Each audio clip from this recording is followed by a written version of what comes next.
Dê um glória a Deus aí, amém? Glória a Deus.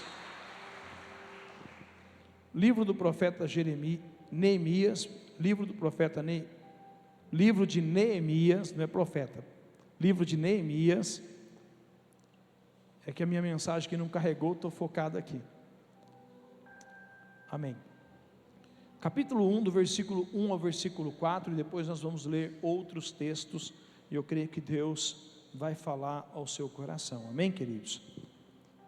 Diz assim a palavra de Deus: as palavras de Neemias, filho de Eucalias, no mês do Quisleu, no 20º ano, enquanto eu estava na cidade de Suzã, Anani, um dos meus irmãos, veio de Judá com alguns outros homens, e eu lhes perguntei acerca dos judeus que restaram, os sobreviventes do cativeiro, e também sobre Jerusalém. E eles me responderam: aqueles que sobreviveram ao cativeiro estão lá na província, passando por grande sofrimento e humilhação. Os muros de Jerusalém foi derrubado e as suas portas foram destruídas pelo fogo. Quando ouvi essas coisas, sentei-me e chorei. Passei dias lamentando, jejuando e orando ao Deus do céu. Curva a sua cabeça, feche os seus olhos. Pai, no nome santo de Jesus, eu peço a Ti nesta noite que o Senhor fale ao coração dos meus irmãos, como o Senhor já tem falado ao meu coração. Que essa palavra, Senhor amado, venha se revelar a eles, venha despertar, encontre em nós, ó Pai, ou forja em nós, forme em nós o coração de Neemias. Senhor, que haja, Senhor, em nós o mesmo compromisso, que haja em nós, ó Deus querido, o mesmo amor, Pai. Coloca isso em nós, Senhor, transforma as nossas vidas. Senhor, nós sabemos, ó Pai, que assim como nos dias de Neemias, tinha pessoas que estavam sofrendo, tinham pessoas, ó Pai, que estavam sofrendo, ó Deus, num período pós-cativeiro. Nós sabemos que há pessoas que nós amamos que estão sofrendo, Pai, estão sofrendo nos vícios, estão sofrendo, ó Deus querido, com enfermidades, estão sofrendo por não conhecerem a Ti e nem a Sua palavra, estão debaixo de jugo, debaixo de condenação, debaixo de grande sofrimento. Quantas famílias, ó Deus, existem na nossa cidade, Pai, que estão sofrendo, quantas crianças, Senhor, que estão sofrendo, crianças, ó Pai, que são violentadas, são violadas, Senhor, são agredidas, ó Pai. Senhor, eu peço que o Senhor venha tocar em nossos corações, venha avivar os nossos corações, desperta-nos, ó Deus, para que haja lágrimas, Senhor, que nós venhamos chorar de novo por aqueles que estão sofrendo. Senhor, em nome de Jesus, remove toda dureza de coração do nosso meio, começa por mim, Senhor. Pai, no nome santo de Jesus, eu me coloco na Tua presença, Pai, no nome santo de Jesus, amém e amém. Amém, queridos? Irmãos, deixa eu compartilhar com vocês. Um dia eu estava falando quando eu li esse texto a primeira vez, eu não consegui compreender. E aí eu perguntei para o irmão Wagner, né, logo quando eu tinha chegado na igreja, e aí o irmão Wagner me explicou certinho o que estava acontecendo, e aquilo foi fundamental para que eu pudesse entender o contexto do livro de Neemias. E se nós não conseguirmos entender, a gente não vai conseguir entender a mensagem. 70 anos, aproximadamente 70 anos antes, o povo de Israel tinha sido levado cativo, irmãos, para a Babilônia. Havia acontecido, né, o povo de Israel se desviou dos caminhos do Senhor, e Deus permitiu que o império babilônico invadisse, né, o reino de Israel, e levasse cativo, e levou cativo o povo. Então a gente vai ver isso no livro de Daniel, livro de Ageu, né? Nós vamos ver isso acontecendo ali em alguns livros. E aqui o que acontece agora, que 70 anos depois do início do cativeiro, um terceiro grupo volta para Israel, e isso é documentado no livro de Neemias. Então a gente vai ver isso também no livro de Esdras, né? A gente vai ver isso no livro de Ageu, a gente vai ver essa passagem também no livro de Daniel, a gente vai ver a história sobre o cativeiro babilônico.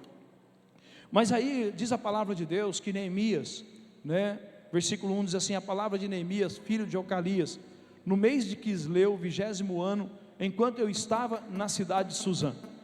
Neemias era um filho dos judeus, que havia sido levado cativeiro, nasceu no cativeiro babilônico, e ele tinha uma grande função na Babilônia. Ele servia ao rei, né? Ele servia a mão do rei. Então ele era um cara que estava lá sempre para poder atender o rei, servir o rei, aconselhar o rei. Ele não era escravo, ele tinha um salário muito bom, era um homem de posição muito alta na Babilônia. E certo dia ele encontra um dos seus irmãos que veio de Jerusalém, e ele pergunta, né, como está os nossos irmãos lá em Jerusalém? E aí ele recebe uma notícia muito triste, e essa notícia impactou profundamente o seu coração, né? Olha o que diz aí, versículo 3, diz assim: eles me responderam, aqueles que sobreviveram ao cativeiro estão lá na província, passando por grande sofrimento e humilhação. Os muros de Jerusalém foram derrubados e as suas portas foram destruídas. Então, quando a gente vê esse texto, essa notícia, a Bíblia fala que isso impactou profundamente o coração de Neemias. E diz que Neemias sentou, diz a palavra de Deus no versículo 4, né? Quando ouvi essas coisas, sentei-me e chorei. Passei dias lamentando e jejuando, orando ao Deus dos céus. Vocês estão conseguindo me ouvir? Mais ou menos? Está ruim o som?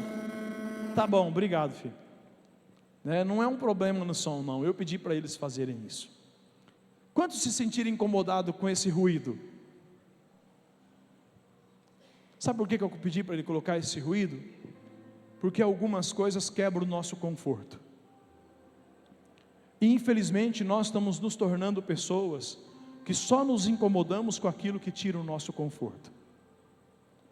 Porque às vezes a gente vê alguém sofrendo e a gente não chora mais como Neemias. Eu sei que daqui a pouco alguns aí iam lá e falar assim: ô Linade, o que está acontecendo? Por que está acontecendo esse barulho? Sabe, querido, eu vi isso aqui numa mensagem, o pastor fazendo isso, e é verdade, porque às vezes a gente vem, quer ouvir o melhor som, quer ouvir a melhor adoração, a gente quer participar, tem que ter um ar, tem que ter uma cadeira confortável, o culto não pode demorar demais. Por quê? Porque a gente, querido, só se incomoda com aquilo que tira o nosso conforto, porque a gente vai sendo colocado numa situação na nossa vida que a gente já não chora mais por aqueles que sofrem. E eu quero falar hoje com você sobre o discípulo que Jesus usa. Qual é o discípulo que Jesus vai usar no ano de 2025? Aquele que se compadece, aquele que se importa, aquele que ama, aquele que não vive uma vida somente para si. No ano que vem, querido, nós vamos fazer as casas de paz. Querido, quantos aqui tem Jesus na sua vida? Dê um glória a Deus aí. Se você tem o Jesus na sua vida, Jesus, ele é paz. Ele diz no Evangelho de João, no capítulo 14, eu vos deixo a minha paz, e a minha paz não é como a paz do mundo, porque o mundo faz paz com guerra, mas Jesus deixa uma paz no nosso interior, que até mesmo no meio da guerra, no meio da aflição, no meio da luta, a gente tem paz no nosso interior, porque a paz significa ausência de conflito interior. Não significa que para você ter paz, você não vai ter conflito no exterior. Você conhece alguém que nunca passou por problema, que não tem problema, que em todas as áreas da sua vida está bem? Não existe. Mas a paz tem que estar no nosso interior. Entende? Jesus, ele disse, eu deixo essa paz. Mas essa paz, irmãos, não pode ser só para a gente. Porque o verdadeiro discípulo de Jesus, ele tem o coração de Neemias. Ele ora, ele chora, porque é isso que diz o versículo 4, não é isso? Quando ouvi essas coisas, sentei-me e chorei, passei dias lamentando, jejuando, orando ao Deus dos céus. Por que Neemias estava fazendo isso? porque ele ouviu como estava a situação dos seus irmãos. Pastor, como que estava a situação dos seus irmãos? Naqueles dias, uma cidade sem muro, uma cidade sem porta, sem portões, era uma cidade que estava vulnerável, e principalmente Jerusalém. Jerusalém ficava num estreito de terra, que se você pegar o mapa de Israel nos dias de Jesus, até nos dias de hoje também é assim, não mudou nada essa geografia, você vai ver que o Rio Jordão começa num monte chamado Monte Hermon, e ele termina no Mar Morto. Então ele começa no norte e termina no sul, e fica uma faixa de terra do Rio Jordão até o Mar Egeu ou Mar Negro, de 30 quilômetros de terra produtivas, uma faixa de terra que tem ali, né, do Rio Jordão. Ao lado já é o deserto do Irã, do Iraque, onde já fica essas regiões que a gente conhece hoje. Ali era um deserto que era quase inviável transitar por ali, por onde o povo de Israel perambulou durante 40 anos, quando saiu do Egito. E esse trajeto, queridos, era um trajeto onde os exércitos marchavam. O exército, então, só para você entender, bem ao norte ficavam os cananeus, chamado Assíria, onde tinha o império, houve um império poderoso, que levou cativo o povo de Israel. Por exemplo, quem já ouviu falar de Naamã, lá de 2 Reis, né? O leproso, ele ficava bem ao norte, esse país. Bem ao sul, ao extremo sul, ficava o Egito, e bem ao lado, depois do deserto, já ficava a Babilônia. Então aonde que eles atravessavam com seus exércitos? Atravessavam nessa faixa de 30 quilômetros, e Jerusalém era saqueada, as jovens, as crianças eram levadas cativas. A gente conhece a história de Naamã, quando aquela jovem foi levada por Naamã para servir na sua casa como uma escrava. Quantos já ouviram, conhecem essa passagem já, das escrituras sagradas? Então era sofrimento, a colheita era saqueada, as crianças eram violentadas, as mulheres eram violentadas, era muita dor e muito sofrimento. E Neemias, quando ele ouve como estavam os seus irmãos, ele rasga o seu coração diante de Deus, e ele começa a chorar, ele se importa. E o que eu quero fazer um paralelo hoje, com a realidade de Neemias, que estava a 1.600 quilômetros, essa cidade, Suzã, estava a 1.600 quilômetros de Israel. Não foi a distância que o fez se sentir indiferente. É mais ou menos como aconteceu, por exemplo, nesses últimos tempos, aquela tragédia no Rio Grande do Sul. Por exemplo, quem foi as instituições que mais ajudou o Rio Grande do Sul? Foram as igrejas que arrecadaram o alimento, as igrejas que mandaram roupas, as igrejas que... Porque não importa qual é a distância, a gente tem que olhar, se compadecer, chorar, tem que ter lágrimas nos nossos olhos. Há pouco tempo atrás eu estava num culto lá em Marília, e o pastor Jackson Antônio estava ministrando, e ele perguntou assim: quem aqui trouxe lenço hoje no culto? Tem alguém aqui que trouxe lenço para o culto hoje? Ah, aqui tem lenço, ó, lá tem lenço, tem mais. Quem trouxe um lenço hoje para o culto? Glória a Deus pela vida de vocês. E ele disse assim: sabe por que nós não trazemos mais lenço para o culto? Porque nós não temos mais expectativa de quebrantamento na presença de Deus. Nós não temos mais expectativa de chorar na presença de Deus, entrar no culto e rasgar o nosso coração e chorar na presença de Deus. Quantos estão conseguindo entender o que eu estou dizendo? Amém? E eu quero aqui pensar algumas coisas com você que Deus colocou no meu coração. E eu quero pensar sobre o discípulo que Jesus usa, né? O discípulo que Jesus usa, a primeira coisa, o discípulo que Jesus usa se importa quando as pessoas estão sofrendo. É a primeira coisa, querido, se importa quando as pessoas estão sofrendo, né? Às vezes a gente fica tão incomodado com uma interferência no som, mas não fica tão incomodado quando a gente vê uma família sofrendo, quando vê uma família que tem alguém que é dependente químico, uma mãe que está sofrendo, que tem um filho perdido nas drogas, ou alguém que está sofrendo porque foi diagnosticado com câncer, ou alguém que está sofrendo porque de alguma forma perdeu todos os seus bens, está passando por muita dificuldade, não consegue honrar os seus compromisso, não consegue pagar suas contas, e aí no lugar da gente às vezes orar, às vezes se colocar do lado dessa pessoa, chorar por ela, a gente faz o quê? Esse irmão não está dando bom testemunho, esse irmão, ele não paga as contas. Irmãos, deixa eu dizer para você, quando eu estiver lá no céu, crente não vai ter mais problema com dinheiro, porque lá nós não vamos precisar de dinheiro, mas aqui, irmão, nós vamos passar pelas mesmas dores, pelas mesmas aflições, pelas mesmas circunstâncias. Claro que nós sabemos que tem problema que são crônicos, né? Tem gente que não paga hoje, não paga amanhã, não paga 2 anos depois, não paga 3 anos depois, não paga 5 anos depois. Isso aí não é um problema de crise financeira, isso é um problema de caráter, não é verdade?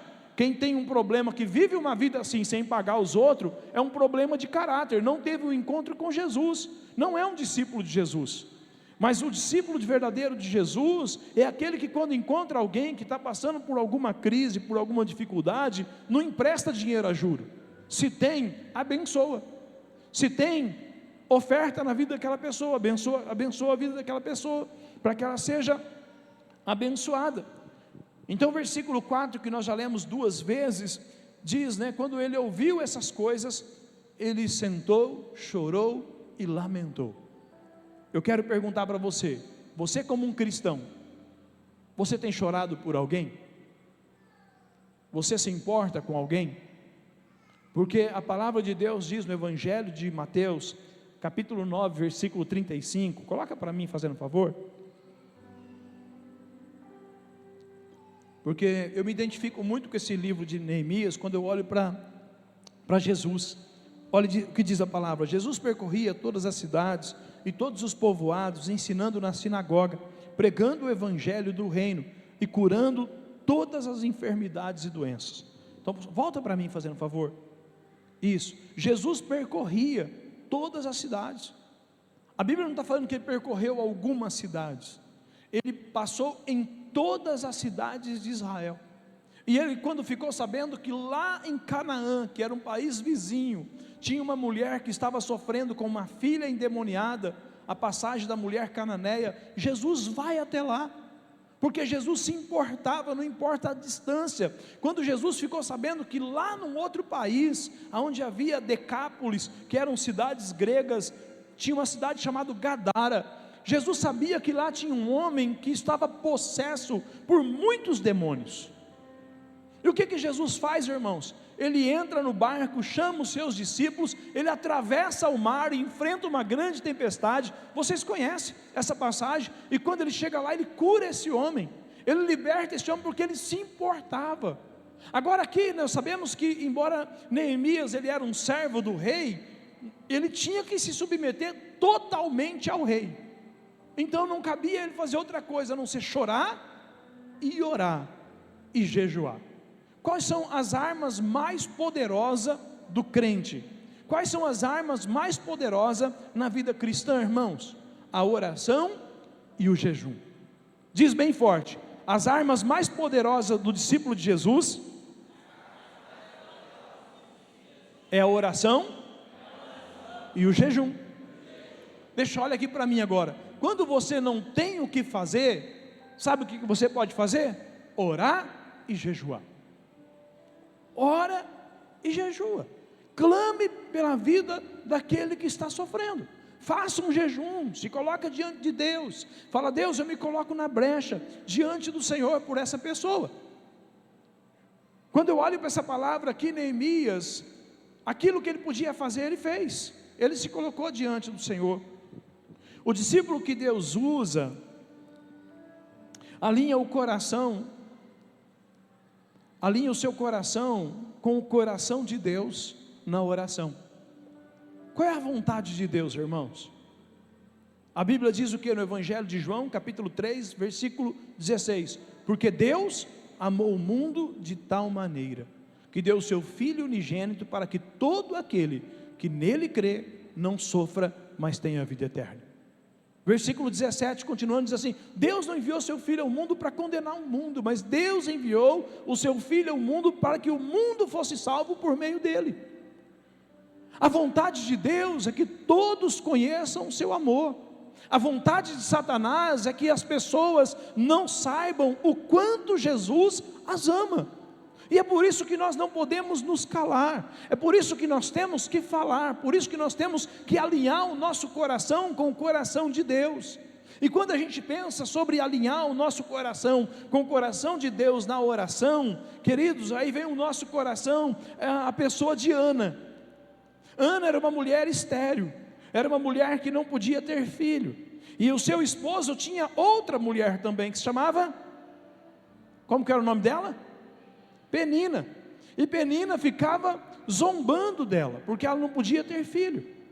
E diz a palavra de Deus que ela vai para o templo, e ela vai fazer o que no templo? Ela vai alinhar o coração dela com o coração de Deus. Ela foi descobrir qual era a vontade do coração de Deus para aqueles dias. Qual é a vontade de Deus para esses dias, para a cidade de Novo Horizonte, para as famílias que estão sofrendo, para as famílias que estão debaixo de cativeiros, para famílias que ainda não conhecem Jesus. A vontade de Deus é que você alinhe o seu coração com o coração dele, em oração e em jejum, para que ele possa manifestar o poder dele, para que o Espírito Santo de Deus te use, para que você vá até essa casa, e lá você possa pregar o Evangelho, e ver almas se convertendo, vendo famílias sendo transformadas. Não existe nada mais lindo, mais precioso do que isso. E a Bíblia fala que Ana, ao orar, ela disse: Senhor, se o Senhor me der um filho, eu vou consagrar ele ao Senhor, ele será um profeta, ele será nazireu. Depois você pode estudar sobre isso.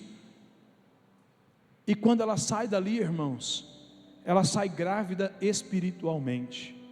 Sabe, queridos, Neemias estava debaixo da autoridade de um rei, e não era um rei bonzinho, né? Era o Artaxerxes. Quem já assistiu lá o 300 lá? Era esse rei, sabe aquele rei do filme 300, quando lá o camarada lá da Grécia joga aquela lança contra ele lá? Era aquele rei lá, não era um rei qualquer não, era um rei sanguinário. E qual era a principal função de Neemias? Servir esse rei. Ele era o cara que antes do rei beber o vinho, ele ia lá e bebia o vinho primeiro para ver se não estava envenenado. Antes de comer o pão, ele tinha que comer um pedaço do pão para ver se não estava envenenado. Então ele era uma pessoa de extrema confiança. Ele não podia sair dali, porque ele necessitava da autorização, necessitava da liberação. Mas uma coisa ele podia fazer: chorar, orar, jejuar, alinhar o coração dele com o coração de Deus. Quantos aqui já alinharam o seu coração com o coração de Deus? Amém? Estou vendo aqui, tem 10 minutos só para me terminar a mensagem, mas eu queria aqui, rapidamente, ler com você a partir do versículo 5, não vai dar tempo da gente passar todo o estudo aqui, mas vamos lá até onde dá, tá bom? Capítulo 1, versículo 5 diz assim: Então eu disse: Senhor, Deus dos céus, Deus grande e temível, fiel à aliança, e misericordioso com os que amam e obedecem aos seus mandamentos, que os teus ouvidos estejam atentos e os teus olhos estejam abertos para ouvir a oração que o teu servo está fazendo, dia e noite, diante de ti, em favor dos teus servos, o povo de Israel. Confesso os pecados que nós, os israelitas, temos cometido contra ti. Sim, eu e o meu povo cometemos pecados contra ti, agimos de forma corrupta, vergonhosa contra ti, não temos obedecido aos mandamentos, aos decretos e às leis que destes ao teu servo Moisés. Lembra-te agora que dissestes a Moisés, teu servo: se vocês forem infiéis, eu os espalharei entre as nações, mas se voltarem para mim e obedecerem aos meus mandamentos, e os puserem em prática, mesmo que vocês estejam espalhados pelos lugares mais distantes, debaixo do céu, de lá eu os reunirei e os trarei para o lugar que escolhi, para estabelecer o meu nome. Estes são os teus servos, o teu povo. Tu resgatastes com teu grande poder e com o teu braço forte. Senhor, que os teus ouvidos estejam atentos à oração deste teu servo e à oração dos teus servos, que tem prazer em temer o teu nome. Faze hoje este teu servo seja bem-sucedido, concede-lhe a benevolência deste homem. Nessa época eu era copeiro do rei.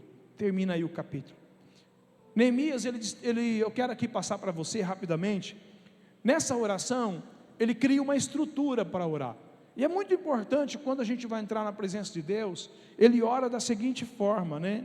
E quando a gente vê isso, querido, é interessante. A primeira coisa que Neemias faz na sua oração ele fundamentou a sua oração em quem Deus é. Quando nós vamos orar, como que Jesus ele ensina para a gente na oração do Pai Nosso?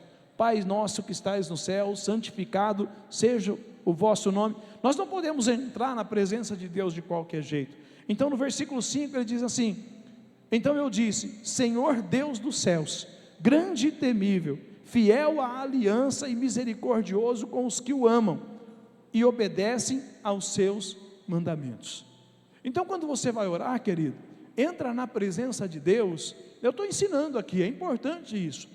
Entra na presença de Deus declarando quem Ele é: Deus Criador, poderoso, Deus amor, Deus fiel, Deus eterno, Deus infinito, Deus, Tu és. Tudo que você sabe que Deus é, comece a reafirmar e a engrandecer, a glorificar a Deus. E ele começa a sua oração assim. Segunda coisa, segunda parte da sua oração, depois que ele engrandece o nome do Senhor, o que ele faz? Confissão de pecados. E não somente dos seus pecados, mas também os pecados dos seus pais, os pecados dos seus antepassados, os pecados dos seus familiares, os pecados da sua cidade, os pecados da nossa nação. Irmãos, por exemplo, aprovando leis contra o aborto, isso é certo ou errado? Isso é um pecado. E se esse pecado vir, vai vir consequências sobre a nossa nação. E como que a gente faz para poder vencer isso? Nós precisamos remir os pecados da nossa nação. Nós precisamos pedir perdão a Deus pelos pecados da nossa nação. Há 2 semanas atrás, nós saímos num grupo de irmãos, pastores e líderes, num domingo bem cedinho, às 6 horas da manhã, e nós fizemos um ato profético em 4 cantos da nossa cidade. E esse ato profético, irmãos, não era para derramar óleo, porque o óleo traz a bênção, mas o suco da uva e o pão traz a remissão de pecados. E nós oramos a Deus pedindo perdão pelos pecados da nossa cidade, pedindo perdão a Deus pelo pecado de pornografia, pedindo perdão do pecado de pedofilia, pedindo perdão pelo pecado de idolatria, que não é só, as pessoas pensam, a idolatria só acontece lá na igreja católica. Não, não, irmãos, a idolatria acontece também dentro das igrejas evangélicas. Pais que idolatram filhos, pessoas que idolatram músicos, pessoas que idolatram pastores, líderes. Existe isso. Só um Senhor, e o nome dele é Jesus Cristo de Nazaré. Amém, queridos? Posso ouvir um glória a Deus? Amém? Então Neemias, depois ele continua a sua oração, confessando os pecados, porque ele sabia por que Israel estava naquela situação. Ele sabia por que Israel estava em ruínas. Pergunta para mim, por que, pastor, que eles estavam em ruínas? Porque há 70 anos atrás, eles haviam abandonado o Senhor. Há 70 anos atrás, eles haviam abandonado o Senhor e se corrompido com os pecados do mundo. Coloca para mim, fazendo favor, livro do profeta Ageu, capítulo 1.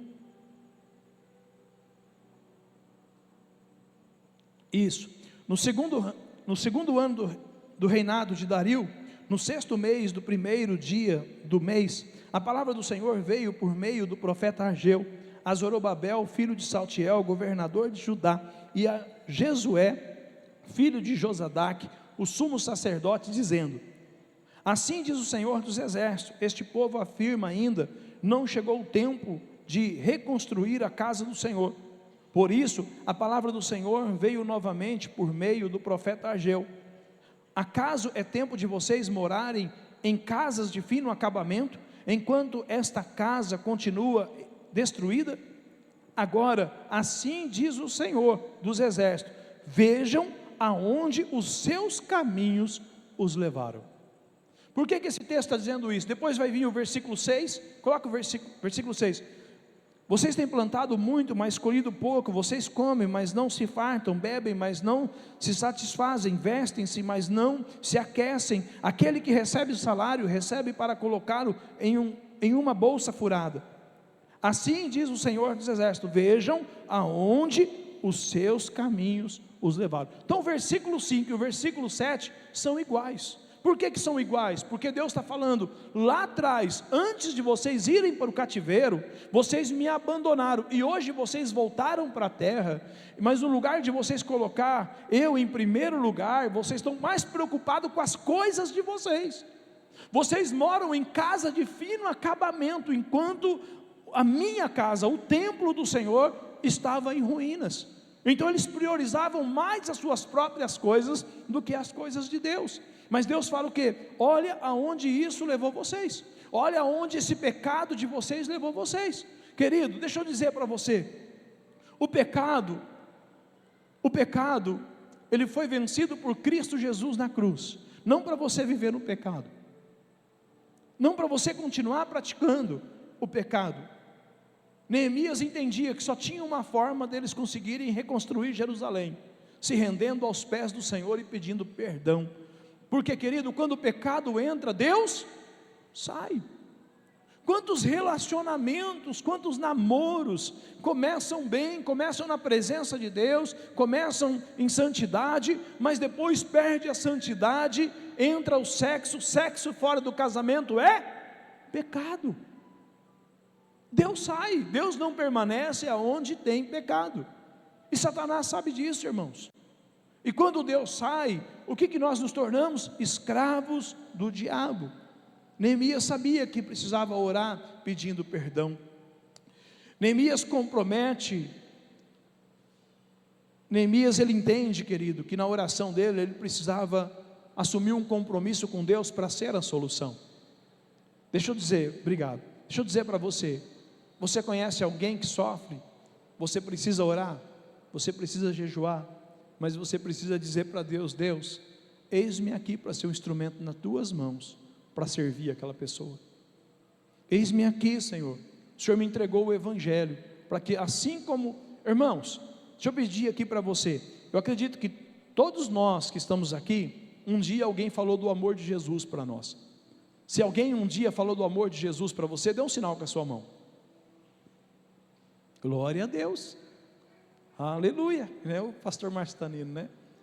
Agora, irmãos, quantas pessoas como nós, eu também, irmãos, um tio da pastora, né, já está na glória já, ele vinha de São Paulo visitar a gente em São Carlos e catava a gente, pregava o Evangelho e levava a gente para a igreja. Alguém um dia falou do amor de Jesus para nós. As pessoas estão lá fora, sofrendo, escravizadas, e nós não vamos falar do amor de Jesus? Neemias, ele ora, essa oração dele aqui, é bem curtinha que parece no texto, mas na verdade essa oração dele levou, irmãos, 4 meses, ele ficou 4 meses orando e jejuando. Quantos meses, irmãos? 4 meses, 4 meses orando. Por quê? Porque agora ele está falando: Deus, eu já pedi perdão, eu sei que o Senhor já perdoou meus pecados, só que tem um problema agora. Se o Artaxerxes não permitir que Jerusalém fosse reconstruída, não seria, porque o império chegava até lá, então não podia ser reconstruído. Então agora, Senhor, eu orei, eu jejuei, eu chorei, eu pedi perdão pelos meus pecados, eu pedi perdão pelo pecado dos meus pais, pelo pecado dos meus antepassados. Agora, Senhor, o que tem para acontecer, só o Senhor pode fazer. E é por isso que quando ele termina o versículo, capítulo 1, ele termina com as seguintes palavras. Estou tentando aqui correr, viu, irmãos? Posso ouvir um glória a Deus?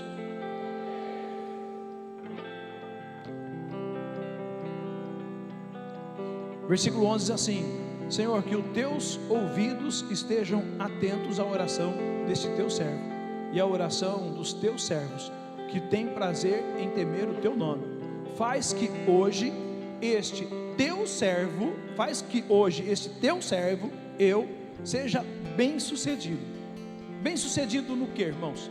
Faz hoje, Senhor. Agora, até aqui, Senhor, é só o Senhor para fazer um milagre. Porque às vezes vai ter pessoas que você fala assim: aquela pessoa jamais vai aceitar que eu entre na casa dela para ministrar uma casa de paz. Mas faz a tua parte, ore por ela, chore por ela. Elas estão cegas espiritualmente, elas não conseguem ver, irmãos. Algumas pessoas falam assim: eu não vou para a igreja porque lá na igreja evangélica não pode beber, não pode fumar. Quem já ouviu isso já? Aqui pelo menos eu sou livre. Irmãos, responde para mim: livre é quem bebe, ou livre é quem pode dizer não para a bebida? Livre é quem fuma, ou livre é quem pode dizer não para o cigarro? Livre é quem fuma, quem fuma maconha, tá certo? Quem dá um pega na maconha, um cheiro lá na cocaína, ou quem consegue dizer não para essas coisas? Nós que hoje conseguimos falar não para a bebida, não para as drogas, não para todas essas, nós somos livres, mas elas são escravas cegas, sem perceber que são escravas, não conseguem entender, porque elas até querem, mas não conseguem se libertar. As pessoas não estão felizes lá fora, no mundo. Deixa eu correr aqui para a gente poder avançar. No versículo 1 do capítulo 1 diz assim: as palavras de Neemias, filho de Eucalias, no mês de Quisleu, no 20º ano, enquanto eu estava na cidade de Suzã. Agora no capítulo 2, versículo 1, diz assim: no mês de Nissan, do 20º ano, o ano era o mesmo, mas o mês já era outro, já era 4 meses depois. Eu fiz lá uma pesquisa, era 4 meses depois. Voltar aqui. No mês de Nissan, do 20º ano do rei Artaxerxes, na hora de servir o vinho, levei ao rei. Nunca antes tinha estado triste na presença do rei. Então aqui nós vamos ver, querido, que agora ele entra diante do rei dizendo: eu sou a resposta. Por quê? Por um período, nesses 4 meses, Neemias orou assim: Deus, traz livramento para os meus irmãos. Deus, traz livramento para a minha família. Deus, olha para eles. Deus, estende as tuas mãos. Deus, faz alguma coisa. Mas em algum momento Deus disse: Neemias, eu quero que você seja a resposta. Porque às vezes, querido, a gente fica pedindo para Deus fazer, e aí chega um momento que Deus fala assim: eu quero que você faça. É como lá em Isaías capítulo 6, quem há de ir por nós? E Isaías diz o quê? Eis-me aqui, Senhor, envia-me a mim. E aí Neemias disse: eis-me aqui, Senhor, eu vou, mas o Senhor vai ter que trabalhar o coração do rei. E aí Neemias entra na presença do rei, e eu só vou daqui para frente citar. E quando ele entra na presença do rei, irmãos, entra triste. O rei pergunta para ele por que ele está triste. E aí Neemias, cheio de sabedoria, uma das coisas que a cultura babilônica honrava e prezava demais, era o sepulcro dos seus antepassados, fazia parte do culto pagão deles. Então Neemias fala assim: Senhor, eu estou assim porque a cidade onde os meus pais estão sepultados está em ruína, os meus irmãos estão sofrendo, é por isso que eu estou assim. E o rei diz: o que eu posso fazer por você? E aí ele diz: Senhor, que o Senhor permita que eu vá até lá reconstruir os muros da cidade. Irmãos, já fazia mais de 70 anos que o muro estava destruído, era uma obra quase impossível, ninguém tinha ousado fazer essa obra. E aí o rei olha para a rainha que estava, o texto vai dizer que a rainha estava sentada junto com o rei, e aí eles concedem um período para Neemias até lá. E aí ele já aproveita e ele diz: mas eu quero que o Senhor dê também carta aos outros 6 reinos para que eu possa chegar em paz. O rei disse: eu vou dar as cartas para você. E ele disse: eu peço mais, meu rei, que o Senhor também peça para o guarda da tua floresta conceber toda a madeira necessária para construir as portas de Jerusalém. O rei disse: eu vou dar, eu vou permitir também que a madeira seja tirada de lá das minhas florestas. E aí Neemias sai, e quando ele está saindo, o rei fala assim: espera, Neemias, eu vou te dar mais, eu vou dar uma guarnição de soldado para te acompanhar até lá. Deixa eu dizer para você, irmãos, a obra que é impossível de se fazer, quando nós choramos, quando nós jejuamos, quando nós oramos, quando nós alinhamos o nosso coração com o coração de Deus, Deus começa a tornar o impossível possível. Posso ouvir um glória a Deus? Eu não sei como que você vai entrar o ano de 2025, mas não aceite, querido, que algumas coisas que estejam diante de você, alguém fala assim: não tem jeito, não tem saída, não tem o que fazer. O que você tem que fazer? Tem que orar, jejuar e chorar. É isso que você tem que fazer na presença de Deus. E quando você fizer isso, o Senhor vai preparar todas as coisas. O Senhor preparou tudo. Neemias chega em Jerusalém. Quando ele chega em Jerusalém, ele anda pela cidade, ele faz um levantamento de como estava a cidade, ele chama os homens da cidade e ele desafia os homens da cidade para reconstruir a cidade. E eles começaram a obra, e em 52 dias eles colocaram as portas na cidade e a obra estava 100% acabada. Quantos dias, irmãos? 52 dias. Não foi nem 2 meses para acabar aquela obra. Jerusalém estava em desgraça, em ruínas, por quantos anos? Deixa eu dizer para você, a nossa casa de paz, ela tem 8 semanas, uma vez por semana. Quantos dias são, irmãos? 8 dias. 8 semanas, um dia por semana, 8 dias. Neemias abriu mão do conforto, abriu mão do status, abriu mão da sua posição, deixou sua casa, deixou tudo. Ele foi para um lugar a 1.600 quilômetros, que é provável que ele nunca tinha pisado em Jerusalém, mas era a cidade do seu povo, era a cidade dos seus antepassados.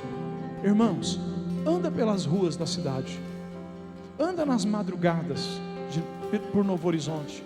Coloca para mim agora, eu quero concluir aqui, Evangelho de Mateus, capítulo 9, versículo 36.